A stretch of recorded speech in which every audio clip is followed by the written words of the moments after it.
Shalom dan selamat pagi untuk kita semua, Bapak Ibu dan juga saudara-saudari yang dikasihi oleh Tuhan kita Yesus Kristus. Bertemu lagi dengan saya Pendeta Trisurya di program Lentera Anugerah.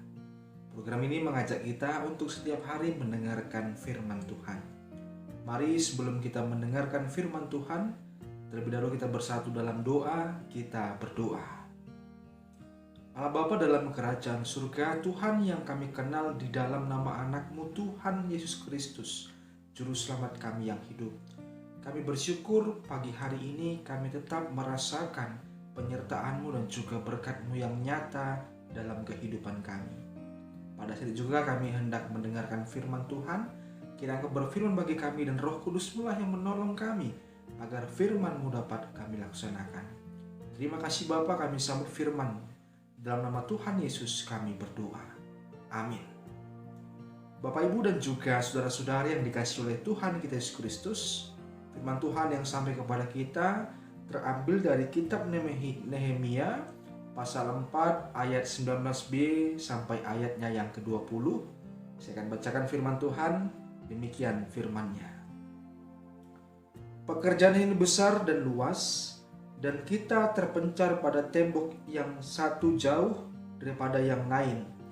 Dan kalau kamu mendengar bunyi sangkakala di suatu tempat, berkumpullah ke sana, mendapatkan kami, Allah kita akan berperang bagi kita. Sampai sedemikian pembacaan firman Tuhan. Tema kita pada pagi hari ini adalah bahu-membahu. Bapak, Ibu dan juga saudara-saudari yang dikasihi oleh Tuhan kita Yesus Kristus, para pekerja pada saat itu yang mengurusi tembok pada masa Nehemia, mereka saling berjauhan. Nah, mereka senantiasa pergi untuk memperbaiki tembok-tembok yang rusak, memaku pintu-pintu masuk, dan juga memberikan palang dan juga pasak agar tembok yang mengelilingi Yerusalem itu tetap kuat dan kokoh, sehingga ketika musuh menyerang itu dapat membantu pertahanan. Nah, ketika mereka dalam pekerjaan memperbaiki tembok, satu hal yang tidak mereka lupakan adalah selalu membawa pedang di sekitar pinggang mereka. Nah, gunanya apa? Supaya mereka bisa berjaga-jaga. Ketika musuh datang menyerang, mereka kapan saja akan siap untuk bisa melawan musuh-musuh mereka. Persoalannya adalah ketika mereka bekerja membangun tembok juga harus membawa senjata. Tentu itu sesuatu yang merepotkan. Bahkan mungkin itu bisa memperlambat atau menghalangi dalam pekerjaan-pekerjaan mereka. Namun tetap mereka memakai pedang di sekitaran tubuh mereka karena keselamatan mereka bukan hanya untuk mereka sendiri, tapi keselamatan mereka juga berpengaruh bagi keselamatan yang ada di Yerusalem. Nah, kalau kita melihat situasi gambaran para pekerja pada masa Nehemia ini, kita juga sebagai seorang pelayan juga harus memperhatikan.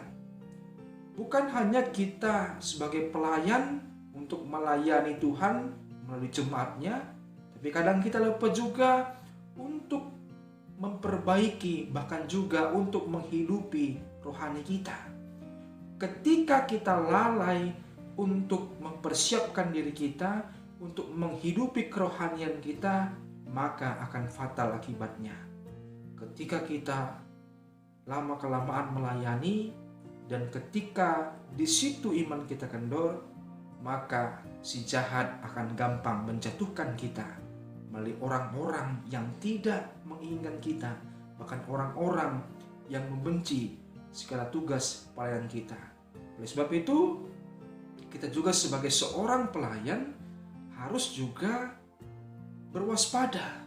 Kita senantiasa juga untuk memberikan sebuah makanan bagi kehidupan rohani kita, agar ketika kita melayani, kita juga siap sedia untuk juga melawan hal-hal yang tidak kita inginkan. Karena apa? Karena keselamatan itu bukan hanya berpengaruh terhadap antara kita dengan tujuan kita ke surga, Tapi makanan rohani yang kita butuhkan juga itu berpengaruh juga bagi keselamatan pelayanan kita dan orang-orang yang terpengaruh akan pelayanan yang kita lakukan. Oleh sebab itu, kita juga harus menyiapkan diri kita bukan hanya soal kita bekerja melayani, tapi bagaimana juga kita membangun rohani kita yang baik bersama dengan Tuhan. Bapak, Ibu, dan juga saudara-saudari yang dikasihi oleh Tuhan kita Yesus Kristus, sering sekali karena para pekerja atau para pelayan kurang di sekitaran pelayan kita, maka kita sering sekali merangkap tugas-tugas yang sangat banyak.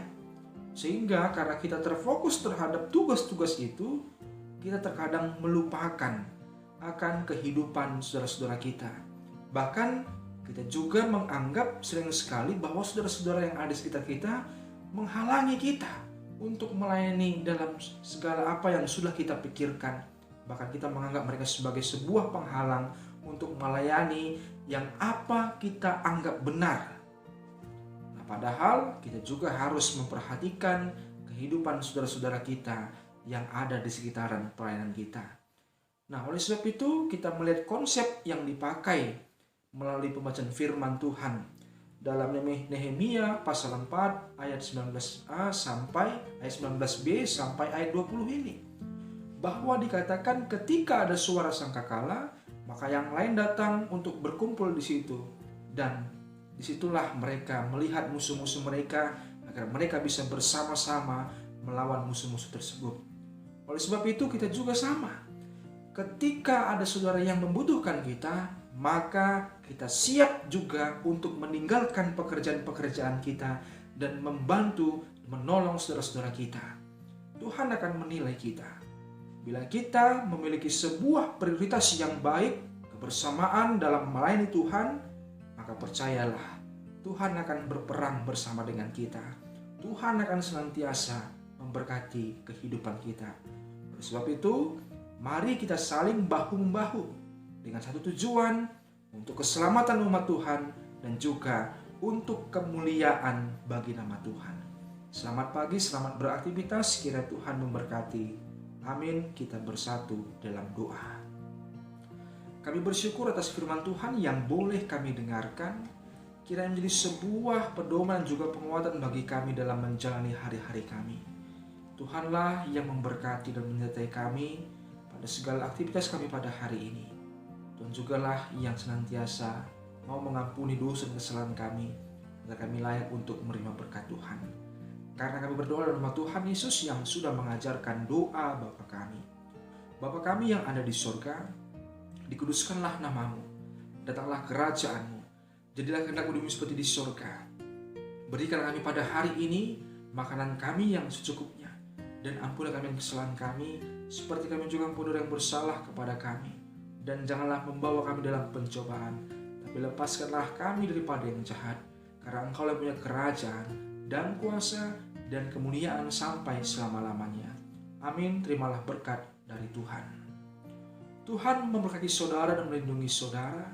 Tuhan menjadi saudara dengan wajahnya dan memberi saudara kasih karunia. Tuhan menghadapkan wajahnya kepada saudara dan memberi saudara damai sejahtera. Amin.